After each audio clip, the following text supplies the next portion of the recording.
I never thought the day would come when my own son would try to erase me from the home I had spent 46 years building. But before I tell you what happened, I need you to promise me one thing. Stay until the end, because if someone had told me that my own son would one day call the police on me, I would have laughed in their face.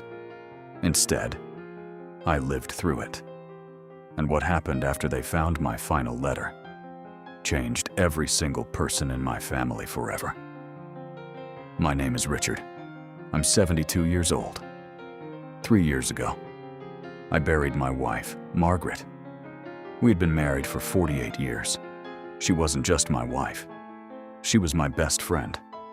The day she died, half of me died with her after the funeral. The house became painfully quiet. Every room still carried her voice. Her favorite chair was still beside the fireplace. Her coffee mug was still in the kitchen cabinet. Some mornings, I caught myself making 2 cups of coffee before remembering. She was gone. The only family I had left was my son, Daniel, his wife, Melissa, and my 2 grandchildren. At first, they visited almost every weekend. Melissa always smiled. Daniel hugged me. The grandchildren filled the house with laughter. For a while, I believed I wasn't alone. But slowly, everything changed. The phone calls became shorter. The visits became fewer. And whenever they came, they weren't looking at me. They were looking at the house. Melissa would quietly walk from room to room. Daniel would ask strange questions. Dad, how much is this place worth now? Another weekend. Dad, have you ever thought about selling? Then another. Dad, this house is too big for one person. I smiled every time and answered the same way. This house isn't just bricks. It's your mother's last memory. They never argued. They simply looked at each other and changed the subject. Back then, I didn't realize they had already started making plans without me. To be continued. The first real warning came on a rainy Tuesday. Daniel called me. His voice sounded unusually cheerful. Dad, Melissa found a wonderful retirement community. They have doctors, private gardens, game nights. You'd absolutely love it. I smiled. Really? Then maybe you should move there. There was silence. Then he laughed nervously. No, Dad. It's for you. I quietly replied.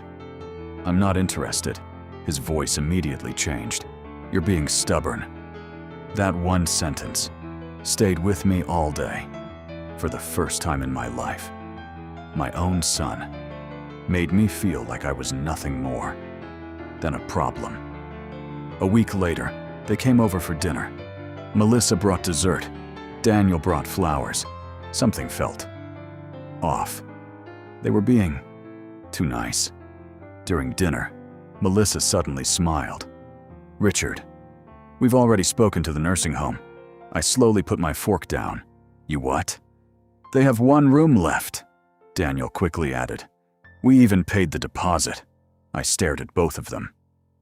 You paid? Without asking me? Melissa nodded. We knew you'd eventually agree. I couldn't believe what I was hearing. They weren't asking anymore. They were deciding my future. Then, Melissa looked around the living room. You won't need most of this furniture, Daniel added. We'll probably renovate after. He suddenly stopped talking. After what? After I moved? Or after I was gone? Neither of them finished the sentence. They didn't have to. I already understood. That night, I couldn't sleep. I walked through every room, touching the walls Margaret had painted, looking at the old family photographs. Then, I opened the drawer beside our bed. Inside was the envelope Margaret had asked me never to throw away. She had written those words only a few weeks before she died. On the front, she had written only one sentence. Richard, trust your heart when the time comes. As I held the envelope, something inside me changed. For the first time, I stopped asking, why are they doing this? And started asking, how do I protect everything Margaret and I built? That single question led me to make a decision, one that would soon turn my entire family upside down. The very next morning, I didn't call my son, I didn't argue, I didn't cry. Instead, I drove somewhere I hadn't visited in almost 5 years. The office of my old attorney, Mr. William Brooks. He looked up the moment I walked inside. Then he smiled. Richard, I was wondering when I'd see you again. I sat down quietly. For almost 10 seconds, neither of us spoke. Finally, he asked one simple question. Is this about your son? I slowly nodded. How did you know? He leaned back in his chair.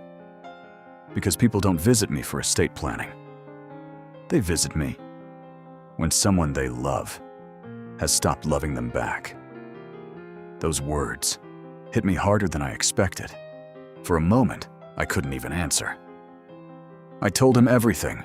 The nursing home, the house, the strange conversations, the deposit. They had already paid without asking me.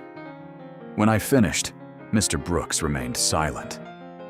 Then, he opened a thick file. Richard, do you remember the documents you signed with Margaret years ago? I frowned. Barely.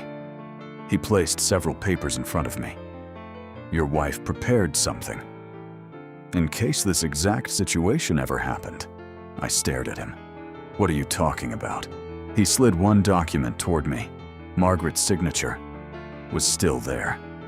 My hands started shaking. Mr. Brooks spoke softly. Margaret was afraid that one day someone might try to force you out of your own home. I couldn't believe it. Even years after her death, she was still protecting me. Tears filled my eyes. He continued. She left very clear instructions. If anyone attempts to pressure you, manipulate you, or force you to leave your home, they automatically lose every benefit from your estate. I looked up. Are you serious? He nodded. Completely. Then he looked me straight in the eyes. But Richard, there's something else. Something I haven't shown anyone, not even your son. My heart started beating faster. What is it? Mr. Brooks slowly opened another envelope, stamped, confidential. Then he quietly said, before I show you this, you need to prepare yourself. Because once you read it, there's no going back. I stared at the sealed envelope. My hands wouldn't stop shaking. Mr. Brooks slowly pushed it toward me. Richard, Margaret specifically instructed me to give you this only if someone ever tried to force you out of your own home. For several seconds, I couldn't bring myself to open it. It felt as though my wife was speaking to me. One last time. Finally, I broke the seal. Inside, there was only one handwritten letter. The first line made my eyes fill with tears. My dearest Richard, if you're reading this, it means someone you trusted has betrayed you. I couldn't breathe. Every word felt as if Margaret already knew exactly what would happen. The letter continued. Don't blame yourself. Kind people often become easy targets, especially when money enters a family. I slowly lowered the paper. Mr. Brooks quietly handed me a glass of water. I whispered, "She knew." He nodded. Margaret was an incredibly wise woman. Then, I kept reading. Richard, if Daniel is involved, please don't argue with him. Don't beg him. Don't try to change his heart. Simply let him show you who he has become. Those words broke something inside me, because that was exactly what had been happening. At the bottom of the letter, Margaret had written, "There's another document. Mr. Brooks has it. Sign it, only after you're absolutely certain that you're making the right decision." I slowly looked up. Mr. Brooks quietly opened another folder. Inside was a brand new version of my will. But this one was completely different. He calmly explained, "Richard, if you sign this, your son will inherit absolutely nothing." I froze. For the first time, I realized this wasn't just about a house anymore. This was about whether I still believed my own son deserved a second chance. And before I could answer, my phone suddenly rang. It was Daniel. I looked at the screen, then at Mr. Brooks.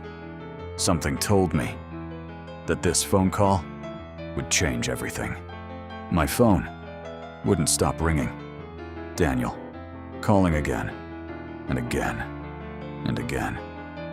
Mr. Brooks looked at the screen, then calmly asked, "Aren't you going to answer?" I shook my head. "Not yet," he nodded. "Good. Because whatever he wants, it's urgent. And urgency is usually a sign that someone is afraid." Almost 30 minutes later, the phone finally stopped. Then, a text message appeared. "Dad, where are you?" Another one followed. "We need to talk." Then another. "The nursing home is expecting us this afternoon." I smiled. For the first time in weeks, I wasn't afraid anymore. I looked at Mr. Brooks. "Let's finish this." He placed the new will in front of me. "This is your final chance. Once you sign, it becomes legally binding." I didn't hesitate. I picked up the pen and signed every single page. Mr. Brooks quietly witnessed the documents. Then, he locked them inside a fireproof safe. From this moment on, no one can change your wishes, not even your son. As I stood up to leave, Mr. Brooks handed me another envelope. "Don't open this yet. Leave it somewhere, where Daniel will eventually find it." I looked confused. "What's inside?" He smiled. "You'll know when the time is right." That afternoon, I drove home. Daniel's car was already in my driveway. So was Melissa's. The moment I walked inside, Daniel stood up. "Dad, where have you been?" "We've been calling you all morning." I calmly took off my coat. "I had some business to take care of." Melissa crossed her arms. "What business could possibly be more important than your future?" I looked at both of them, then quietly replied, "My future is exactly what I was taking care of." For a brief second, neither of them said a word. But I noticed something. Melissa wasn't looking at me anymore. She was staring at the envelope, still sticking out of my coat pocket. And the way she looked at it told me one thing. She wanted to know what was inside. She just didn't know that I wanted her to find it. I acted as if I hadn't noticed. I hung my coat on the wooden rack beside the front door, making sure the envelope remained half visible. Then I walked into the kitchen. "I'll make some coffee." Behind me, I heard nothing. No footsteps, no voices, only silence. Exactly the kind of silence that makes you turn around. But I didn't. Instead, I quietly smiled, because I already knew Melissa couldn't resist. 2 minutes later, I returned to the living room. The envelope was gone. I pretended not to notice. Daniel cleared his throat. "Dad, about the nursing home," I interrupted him. "I'm tired. We'll talk tomorrow." Melissa forced a smile. "Of course. We only want what's best for you." Those words sounded so kind, but her eyes were telling a completely different story. That night, around midnight, I woke up after hearing footsteps downstairs. I quietly opened my bedroom door. The hallway was dark, but I could hear whispers. I slowly walked toward the staircase. Then I heard Melissa's voice. "It's not here," Daniel whispered back. "Keep looking. There has to be another document." I froze. They weren't looking for family photographs or old memories. They were searching for my will. I quietly returned to my bedroom, locked the door, and picked up my phone. Without making a sound, I turned on the voice recorder. Then, I called Mr. Brooks. He answered immediately. "Richard," I whispered. "They're inside my house, searching for my will." He remained calm. "Good. Don't stop them. Let them believe. They're getting away with it." I frowned. "What do you mean?" He quietly replied, "Sometimes, the only way to expose someone's true intentions is to let them continue." Before hanging up, he said one final sentence. "Richard, tomorrow, everything begins." The next morning, I walked downstairs, as if nothing had happened. Daniel was making coffee. Melissa smiled nervously. "Dad, we cleaned up the living room for you." I looked around. Everything looked normal. Too normal. Then, out of the corner of my eye, I noticed something. The envelope had been opened very carefully, then placed back, exactly where it had been before. I smiled inside. They thought I would never notice. But now, I knew for certain they weren't just trying to send me away. They were desperately searching for whatever they believed was worth more than me. I said nothing, not because I was weak, but because, for the first time, I wanted the truth to expose itself. That afternoon, Daniel suggested, "Dad, why don't you go visit the nursing home today? You'll feel much better after seeing it." I smiled.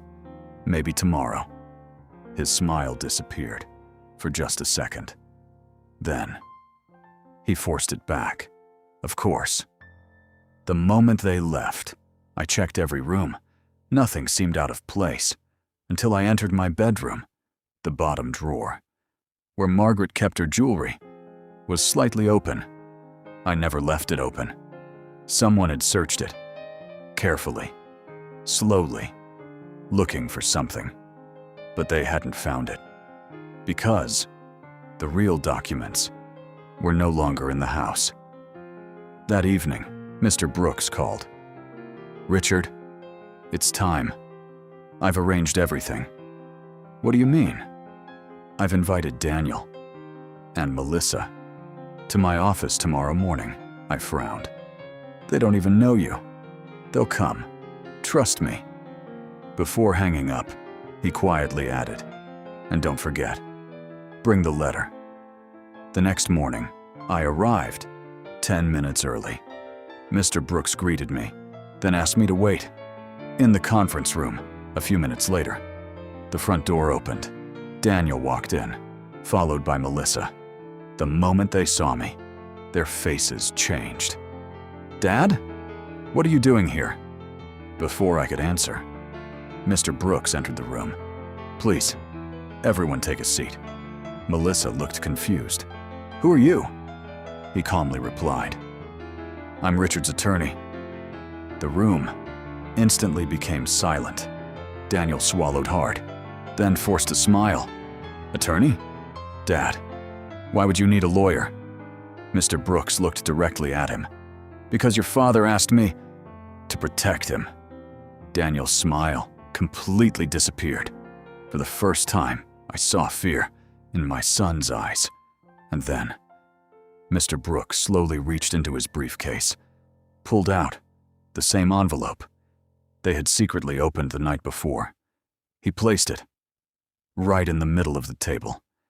Then he quietly said, "Before anyone speaks, I think everyone should hear what Richard's late wife wanted this family to know." The room became So quiet. You could hear the ticking of the clock. To be continued.